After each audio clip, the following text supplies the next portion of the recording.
aí, pessoal, sejam muito bem-vindos a mais um episódio do podcast Longidade. Aqui quem fala é o seu host de hoje, J. Júnior. Muito bem. E qual é o episódio de hoje? Qual é o tema? Imagine que você tenha que responder essa pergunta. Tenho que cuidar dos meus pais com Alzheimer. E agora? Pois bem, hoje nós vamos falar sobre o luto do Alzheimer e a gente vai tentar responder a essa e algumas outras perguntas que podem surgir sobre isso. E antes de apresentar a nossa ilustre convidada, eu tenho 2 recados para você. E o primeiro deles é para você já se inscrever no nosso canal e acionar o sininho para ser sempre avisado sobre os nossos novos episódios. E o segundo é que você agora pode ter o nosso time de palestrantes na sua empresa, na sua instituição ou na sua associação. A gente está agora com palestras de diversos temas relacionados à longevidade e ao público longevo. Pois bem, agora a gente vai para a nossa entrevista. Eu estou trazendo aqui a nossa querida amiga, doutora Ana Luísa Rosas. Por favor, doutora, fale um pouco de você, traga as suas credenciais para o nosso público. Oi, pessoal, tudo bem? Bom, eu sou médica neurologista e há mais de 20 anos eu atuo na área da cognição, das alterações comportamentais dos quadros de demência, da doença de Alzheimer e atuando aí nesse universo maravilhoso da doença de Alzheimer. Legal, doutora. Muito obrigado mais uma vez pela sua participação. É sempre um prazer ter você aqui com a gente. E a gente traz vocês aqui porque a gente quer perguntar, a gente quer saber. E eu quero responder. Aí sim, é um assunto que não é um assunto, vamos dizer assim, agradável quando a gente está do lado de quem é um ente querido, que tem uma doença, que tem um Alzheimer, ou mais ainda se a gente está com ela, mas eu acho que é importante a gente falar sobre isso. A gente estava falando no outro episódio o quanto é importante você se preparar para as coisas. E a gente sabe que existe essa questão do luto, do Alzheimer, né?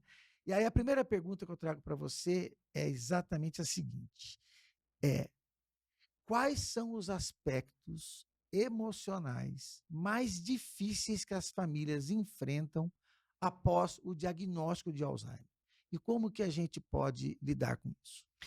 Esses aspectos emocionais, Jota, eles estão intimamente ligados com essa questão do luto, né? Então, todos os aspectos emocionais envolvidos nessa questão do luto, mais cedo ou mais tarde, eles vão vir à tona com essa família, né? Sim. Então, assim, não existe uma ordem correta, e é importante que seja bem entendido aqui que a questão do luto foi uma adaptação, na verdade, que quem lida muito com doenças crônicas, doenças que não têm um tratamento curativo, né, doenças mais paliativas, etc., a gente acabou trazendo essa analogia, né, do luto, que é uma perda de uma conexão emocional, seja ela qual for, uma pessoa, um animal de estimação, né, enfim. Sim. A gente acabou trazendo essa perda da conexão emocional para casos de doenças graves, doenças com tratamento reservado, com prognóstico reservado. Mas a gente precisa ter uma atenção especial aí, porque quando a gente fala luto, né, Uhum. a gente não pode transportar a ideia de que aquela pessoa morreu, Uhum, ótimo. certo? Sim, sim. Porque isso traz uma conotação muito mais pesada, e não é isso. A pessoa com doença de Alzheimer, de fato, pode, por alguns momentos, parecer distante, pode, por alguns momentos, parecer que não está mais ali presente com os outros, e por isso veio a expressão luto, né? Por não Uhum. estar presente. Mas o luto tradicional é não estar presente Fisicamente. fisicamente. Mas aquela pessoa está ali fisicamente, e a gente nunca deve se esquecer disso, porque às vezes a gente abraça o luto naquela família para aquela pessoa e se esquece de que aquela pessoa teve os seus sonhos, viveu uma juventude, que ela tem os gostos dela. Então ela não pode ser tratada ou como terceira pessoa ou como se ela não estivesse ali, né? Uhum. Então a gente só tem que ter um pouquinho de cuidado nessa conotação que a gente dá para essa história do luto. Mas tendo isso sido explicado e a Uhum. pessoa tendo essa noção, vamos agora falar realmente do que é o luto, do que a gente considera ser o luto na doença de Alzheimer. Uhum. Bom, qualquer luto passa não necessariamente por essas 5 fases, mas em geral passa por 5 fases, que é a negação, a raiva, a barganha, a depressão e a aceitação. Em se tratando de doenças, e agora mais especificamente do nosso podcast de doença de Alzheimer, tanto familiares, cuidadores familiares, quanto amigos, parentes, outros daquela pessoa e o próprio paciente, eles podem vivenciar esse luto, podem passar ou não por todas as fases e podem se demorar um tempo variável em cada uma delas, tá? Em geral, o paciente, ele não vai muito mais adiante, porque como ele vai perdendo a cognição, ele vai declinando muito a cognição dele, ele não vai acompanhando essas fases do luto como uma outra pessoa da família, por exemplo, que não é cognitivamente comprometida, vai acompanhar esse luto. Então, em geral, a maioria dos pacientes que são diagnosticados em fase leve, eles até passam pela negação, muitas vezes, né? Lógico. E chegam, talvez, na fase da raiva. Muitos raramente chegam na barganha e por aí por diante, entendeu? Porque aí a doença já comprometeu cognitivamente ao ponto que ele já não consegue mais fazer essa relação. Então, vamos para o luto no familiar. Todas essas emoções, esse impacto emocional que você questionou, eles vão ser vivenciados, né, o impacto vai ser vivenciado nesse processo. Então, em geral, a maioria dos familiares não recebem muito bem o diagnóstico, lógico, né? E eu não estou aqui para julgar, vou falar como a realidade se apresenta para mim, na maioria das vezes. Eles não recebem esse diagnóstico de bom grado e a maioria está numa fase de negação. E aí, o que é ruim nessa fase da negação? A pessoa tem todo o direito de passar. E eu recomendo que passe mesmo, faz parte dessa natureza. Mas ela não pode se perder muito tempo na negação. Porque quanto mais tempo um familiar ou uma pessoa fica na negação, mais ela atrasa o tratamento do doente. Muito mais. Por quê? Porque é nessa fase que começam aqueles comentários. Principalmente, você não passou por isso, mas quando tem muitos irmãos, né? Começa. Um tá na negação, o outro já tá na aceitação, o outro tá mais ou menos ali no meio do caminho, o outro que mora no exterior não sabe nem o que tá acontecendo, então ele ainda nem entrou no processo do luto propriamente Não dito. posso, estou ocupado. Né? Então, assim, aí quando tem muitos familiares em fases distintas do luto, aí o que começa a acontecer? Aí é aquela irmã que vira e fala, eu não acredito. Não, a doutora Ana tá viajando, não é Alzheimer. Vou procurar um outro médico. Aí começa, aí vai no Google, aí começa a procurar uma série de médicos, uma série de tratamentos, sem antes nem ter Nem na consulta vai. Nem na consulta vai. E começa a pipocar. E aí, quando você começa a pipocar, já tem um atraso natural no sistema de saúde, seja ele público, seja ele particular. Não é porque é particular que você vai ligar hoje para o seu médico e você vai conseguir uma consulta amanhã ou hoje, né? Em geral, as agendas de um médico normal, assim, tradicional, tá para daqui a um mês, 3 semanas. Então, não é bem por aí também. Então, aí você começa, né? Aí vai num, leva no outro. Eu vou marcar com o médico tal. Só que o médico tal só tem vaga para daqui a 4 meses, porque ele é muito bom. Então tá bom. Mas ela marca, porque ela não acredita num primeiro diagnóstico. Só que daí, entre ela não acreditar e ela marcar com o bambambam daqui a 4 meses, são 4 meses, numa fase inicial, né?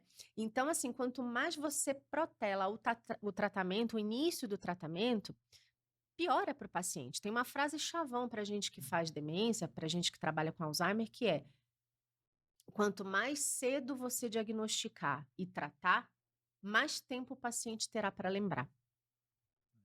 Então, ficar muito tempo na negação, nutrindo esses sentimentos, não é possível, mas ela tá ótima, ela tá dirigindo. Lógico, porque no início da doença, muitos pacientes continuam fazendo muitas coisas que eles já estavam habituados a fazer, Uhum. né?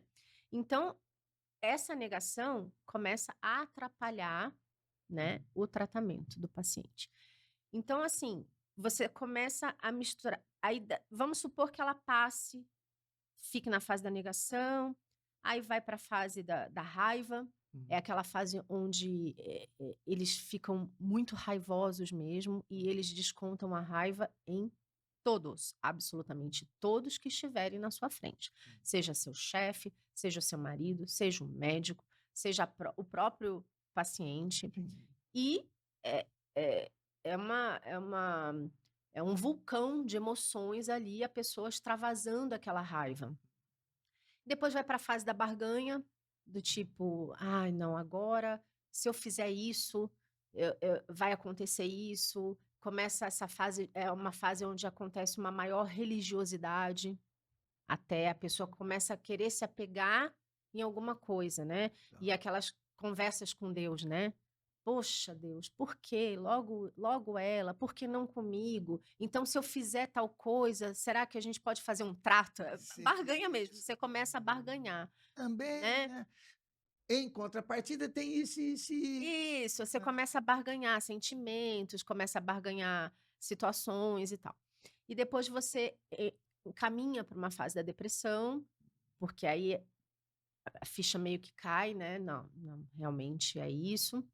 E por último, a aceitação. Aí a luta cessa. Porém, esse caminho todo é um misto de emoções que a pessoa vai ter que aprender a lidar com isso. Só que aí vem uma estratégia boa. Hum. Não passe por isso sozinho. Não passe por isso sozinho, de jeito nenhum. Você só vai se machucar mais se você passar por isso sozinho. Ah, mas eu não tenho irmãos, não tenho ninguém para dividir. Busque um grupo de apoio. Veja amigos no seu ciclo de amizade que estão passando por problemas semelhantes, que você possa dividir, Isso, só falar, né. né? Só falar. Às vezes, tem acompanhantes de pacientes meus, familiares, que às vezes marcam uma consulta só para conversar. Às vezes ai, então, e tá, como é que tá fulana? Tá ótima. Então vamos, né? A gente vai repetir a receita e tal. Por que que ela não veio hoje? Aí ela, não, porque eu não quis trazer ela hoje. Eu quis vir para conversar. Eu preciso ter umas ideias do que fazer no próximo passo. Esse problema se apresentou para mim, como que você me ajudaria a solucionar isso? Qual a sua ideia em relação a isso?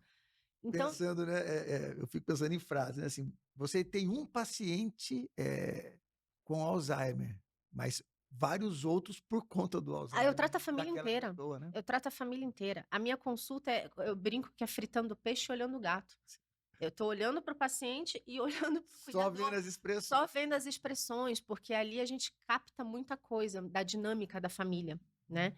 Então, isso é importante, você criar um grupo de apoio. Se você for uma pessoa mais isolada, porque tem pessoas mesmo que são mais, fechadas, não tem tanta facilidade, assim, de falar sobre os seus problemas com outra pessoa. Então, busca grupos de apoio online na internet, associações que lidam com Alzheimer, para ir atrás de um grupo de apoio, para ir atrás de palestras, para aumentar o conhecimento, porque você conhecendo o problema, você mesmo consegue chegar em soluções mais práticas, mais fáceis, melhores. Você começa a ver o problema com outros olhos e começa a pensar assim: puxa, não é tão difícil quanto eu imaginava. Então, talvez eu possa ir por esse caminho. Clareza, né, Clareza. Então, o clareza. conhecimento, ele traz isso, ele traz essa firmeza no posicionamento, traz a certeza de que você está indo pelo caminho correto, que você não está fazendo besteira, te tira a insegurança, Hum, porque acontece muito, o familiar cuidador, ele é muito inseguro. muito. Porque Paciente é novo, é tudo novo. é novo. Acontece alguma coisa, eles ficam: "Nossa, será que isso é normal? Será que não é? Será que faz parte da doença? Vou falar com a doutora". Só que às vezes eu não tô tão acessível assim, tô num dia inteiro de consulta, o telefone fica desligado.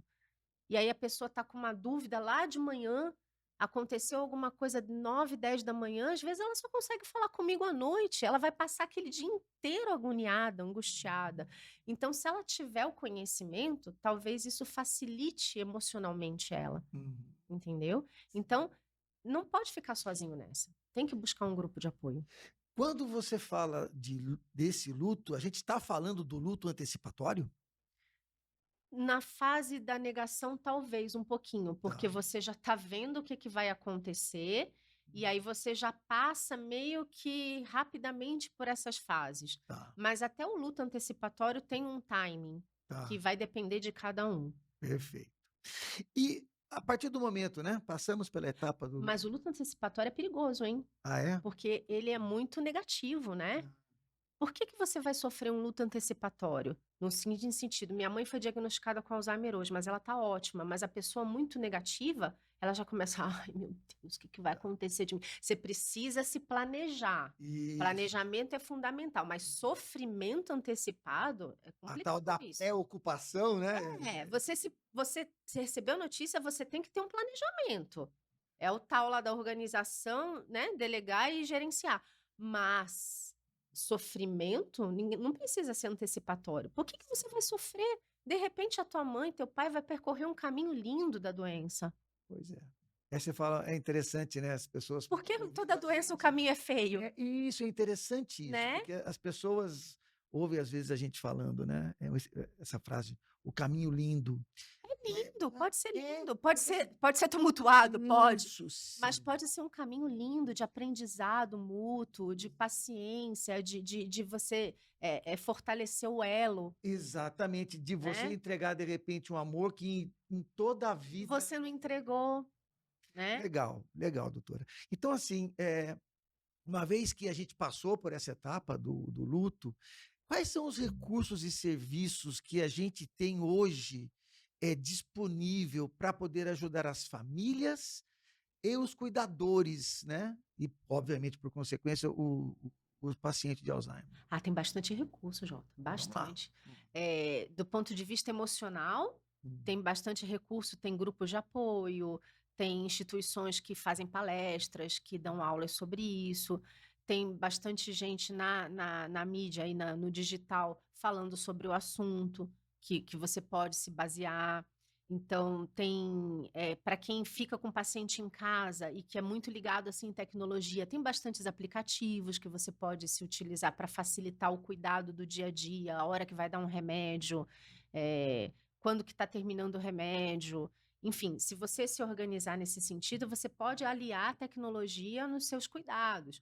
E você tem a equipe multidisciplinar toda que está à disposição, fonoaudióloga, fisioterapeuta, enfermagem, terapeuta ocupacional, gerontóloga, tudo isso à disposição do paciente à medida que as fases vão avançando e os problemas vão acontecendo, e você talvez tenha que encaminhar o paciente para algum setor específico, porque só a medicação, só o seu tratamento médico, chega um determinado momento que isso se inverte, né? No início é muito tratamento médico e menos a equipe multidisciplinar. À medida que a doença vai progredindo, isso daqui chega um momento que se iguala Tá. em responsabilidade, digamos assim, em importância, mas a doença evoluindo, a equipe multidisciplinar vai ter um papel muito mais importante do que a parte, não a parte médica, a parte medicamentosa propriamente dito, porque o remédio ele vai ter um certo limite, né? Porque você vai ter um limite de cérebro. A doença, caracteristicamente, você vai ter uma atrofia cerebral. Hum. Então não adianta dar muito remédio numa fase onde você não tem muito cérebro, porque o remédio ele vai agir diretamente lá nos neurônios. Se você não tem neurônio, Ele vai agir aonde, né? vai agir aonde? Então a equipe multidisciplinar nesse sentido ajuda na neuroplasticidade, né? Criando novos recursos para aquele cérebro que está né, capenga, tá sofrendo com a atrofia, tá sofrendo ali com o processo da doença, e vai criando outros recursos para aquele cérebro se reorganizar no que pode, do jeito que dá, para que ele possa continuar fazendo as tarefas dele do dia a dia, continuar vivendo com dignidade, tendo uma certa autonomia, preservando alguma funcionalidade. Então, um determinado momento, isso daqui se desnivela desse jeito. Então, a gente tem bastantes recursos, né? E esses recursos da equipe multidisciplinar é que podem ser usados nessa hora. Você está falando isso, eu fico pensando aqui, né? Quem é que vai orientar qual desses recursos Sempre o é médico, sempre o médico? nunca o vizinho. Você vai colocar um Exato. fisioterapeuta para isso, E é você vai colocar tal exato. coisa É para por isso que aquilo. tem toda a importância do acompanhamento. Às vezes eu fico muito brava com meus pacientes que eles vêm, somem, somem. Eu tenho que ficar fazendo pescaria no prontuário, nos prontuários. Por quê? Porque se você não ficar ali, marcação homem a homem, vai Sim, descambar. vai descambar. Vai descambar. Então você precisa estar ali atenta. Por quê? Aqui vale a mesma frase que eu falei. Se quanto mais cedo você começa um tratamento medicamentoso, mais tempo ele tem para lembrar. Quanto mais cedo você começa uma intervenção multidisciplinar, se ele precisar, mais qualidade de vida ele vai ter. Então chega um determinado momento da doença que não é tão importante a cognição e mais a qualidade de vida. Funcionalidade, Então, né? aqui é mais importante cognição. Quando isso aqui vai desequilibrando a balança para a equipe multidisciplinar, o que mais importa é a qualidade de vida. Então, como que você vai dar uma qualidade de vida, de repente, para uma pessoa que não está deglutindo adequadamente, que não está engolindo adequadamente? É com a fono dela, mas quando que você vai saber que precisa levar na fono? Seu médico tem que olhar e tem que ver isso na consulta. Então, a importância da consulta de rotina é justamente essa.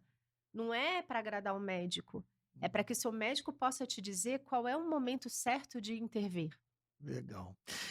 Última pergunta, doutora, para variar, a gente tem que respeitar Correr. o tempo, exatamente.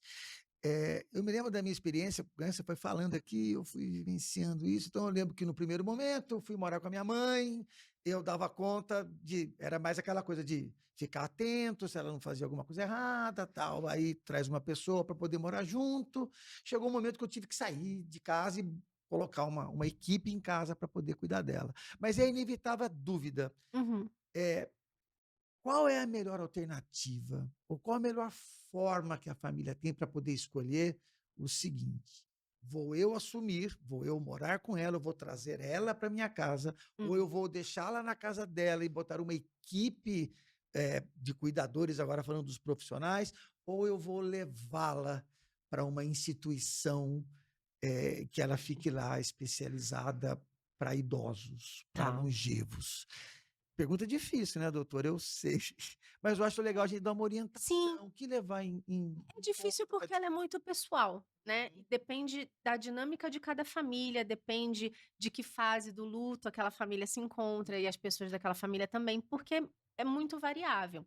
Em geral, as pessoas passam por essa fase de transição que você passou, Tá. de uma maneira geral, né? Eu sempre trago aqui a minha experiência, como eu falei anteriormente, de uma maneira geral, o que eu vejo é o seguinte: no início, porque até mesmo no início, muitos pacientes não aceitam ninguém nas suas casas. Tem muito disso também, Tá. né. "Ah, eu não quero ninguém na minha casa, eu não quero ninguém estranho na minha casa", e como no início, às vezes, eles ainda têm alguma autonomia, algum insight, você tem que respeitar isso.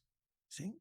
Por outro lado, você fica pensando assim: "Tá, ela não quer ninguém na casa dela, mas ela não tem condição de ficar sozinha, porque ela já deixou a panela no fogo, porque ela já saiu de casa e deixou a chave na porta", porque por uma série de questões que, notadamente, a pessoa não tem mais cognição para ficar sozinha em casa.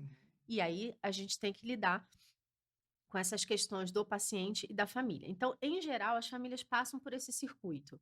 Um período inicialmente onde um dos filhos está em casa, né? Ou pode ir na casa da mãe, do pai, dedicar um período da manhã. Quando tem trabalho, por exemplo, remoto, é melhor ainda, porque daí se move um período que estaria trabalhando em casa, vai, fica trabalhando lá, Dá aquela dá observada. aquela olhada, vê o que, né, dá aquela, né, sondada no terreno, vê se precisa de alguma coisa, dá um auxílio e tal, mas inevitavelmente ele vai ter que voltar para casa uma hora. Então, às vezes, essas transições são bem assim mesmo. Fica um pouquinho na casa, observa os períodos que ainda a mãe ou o pai tem capacidade de ficar sozinho. Hum, São raros, mas ainda existem esses períodos. hum, Depois acaba evoluindo para uma necessidade maior de você estar presente ali com a pessoa, mas a gente tem que lembrar que enquanto isso a doença também está evoluindo. Então pode ser que um idoso, uma idosa, uma pessoa que há alguns meses atrás não queria ninguém na casa dela, com o evoluir da doença já começa a aceitar melhor outras pessoas. Aí você começa a criar aquelas mentiras terapêuticas que eu chamo, né? Mamãe, vem a fulana de tal, sobrinha de alguém, vem ficar aqui um pouquinho com a senhora, sabe? Para lhe fazer companhia, porque você não pode falar da pessoa, da palavra cuidador, porque tem uns que ficam muito bravos. Então, você, fulana de tal, sobrinha, você nem conhece a pessoa, mas você fala assim, minha Mas sobrinha roubar as de coisas tal, que ela fala. vai ficar aqui ajudando a senhora em alguma. Se a senhora quiser alguma coisa, pode pedir para ela que ela faz para a senhora.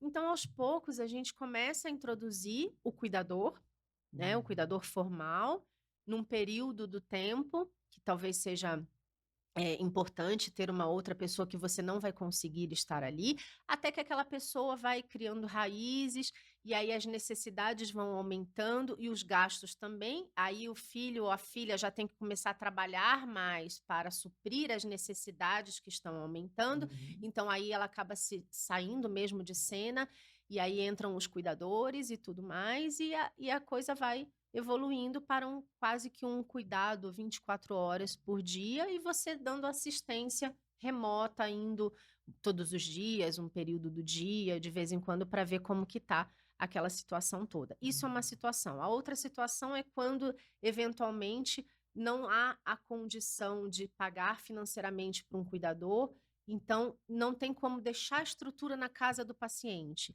Você tem que trazer o paciente para sua casa. É Hum. uma outra situação. É um pouquinho mais complicada, mas tem famílias que conseguem lidar bem com isso, com essa dinâmica de trazer a mãe ou o pai para dentro da sua casa, no seu núcleo familiar.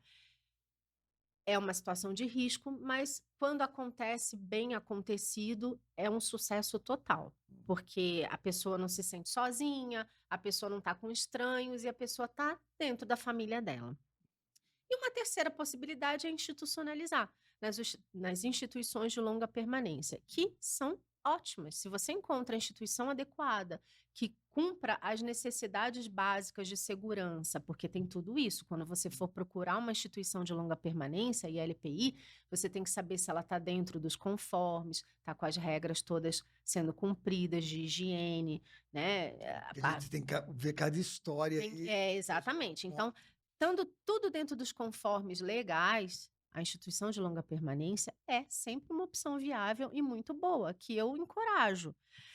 O grande problema da ILPI, da instituição de longa permanência para idosos, é a sensação de culpa que alguns filhos têm de colocar o pai ou a mãe numa instituição dessas. Que ainda tem muito a palavra asilo, né? Exato. Largou os pais Um no asilo, asilo. numa casa de velho, tem todas essas Não é conotações, que não é isso. Tem instituições de longa permanência que estão equipadas com um roteiro de atividades, parece que você está num hotel. sim.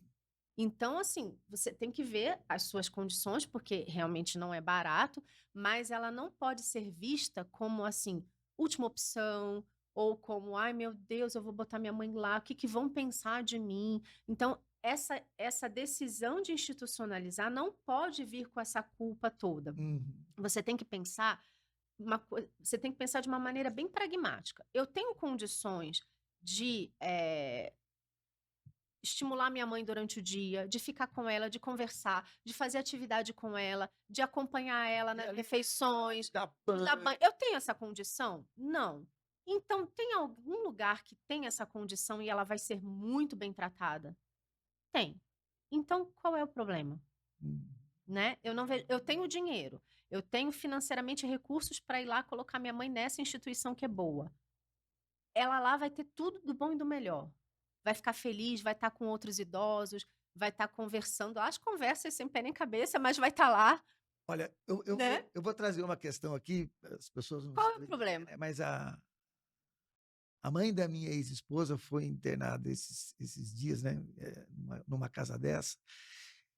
ela arrumou um namorado. Ah, Então, acredita? você Cara, vê. eu achei o máximo. Quando fiquei sabendo, falei, que meu Deus! Né, você fica pensando, o que que eles conversam? Tem lá uma Então, fotinho dos dois sentados, eu acho isso não, às vezes deve fantástico. rolar conversa sem pé nem cabeça, mas às vezes deve rolar conversas muito bacanas, entendeu? Porque eles têm esses momentos de lucidez, Tá se então sentindo bem, com tá certeza. se sentindo bem, tá falando de Jogando, história, tá trabalhando. com pessoas que passaram pelas mesmas épocas que eles, porque a coisa mais gostosa é você encontrar uma pessoa de papo que você consiga papear sobre um assunto que as duas dominem, que as duas consigam falar sobre aquilo, né? E você só tem isso com um parceiro da sua idade, né? Então, assim, se você tem tudo isso em mente, então a decisão ela tem que ser muito pragmática nesse sentido, isenta de culpas, isenta de remorsos e uma decisão correta. Então, a institucionalização, ela não pode ser o plano C, D, E. Não, ela tem que estar sempre presente ali, rondando o planejamento. Quando você faz o seu planejamento, você já tem que planejar uma instituição em algum dia, em algum momento, se for o caso, para quando essa decisão se apresentar para você, não ser de uma hora para outra. E você estar preparado emocionalmente para ela também, porque às vezes, muitas vezes acontece que Hum, essa decisão tem que ser tomada muito rapidamente, sim. porque nunca esteve no planejamento. E isso, e aí que toma a decisão E correta, aí, quem toma a decisão correndo tem culpa, tem remorso, não toma a decisão né? correta, às vezes não escolhe o melhor local, entendeu? E Então, aí, ela precisa estar num planejamento para quando você precisar tomar essa decisão, não ser uma decisão cheia de coisas ruins, porque ela é muito positiva, né? Então, é sim. basicamente isso, mas não existe o certo ou errado. Ótimo, doutora. Mais uma vez, muito obrigado pela sua participação, pelas suas Eu que respostas. agradeço. E é muito Eu bom adoro conversar estar com aqui. você. Eu também gosto da sua presença aqui com a gente. E para você que é o nosso ouvinte, eu vou, falando tchau, mas vou deixar dois recadinhos. O primeiro é para você se inscrever aí, clicar no sininho para sempre ser avisado dos nossos novos episódios e seguir a gente nas redes sociais. E o segundo é sobre as nossas palestras. Se você que está nos ouvindo é responsável por uma instituição, uma empresa ou é participante delas, saiba que o nosso time, que os nossos especialistas podem ir participar e fazer palestras para vocês para poder falar sobre longevidade. Ok? Muito obrigado e até a próxima.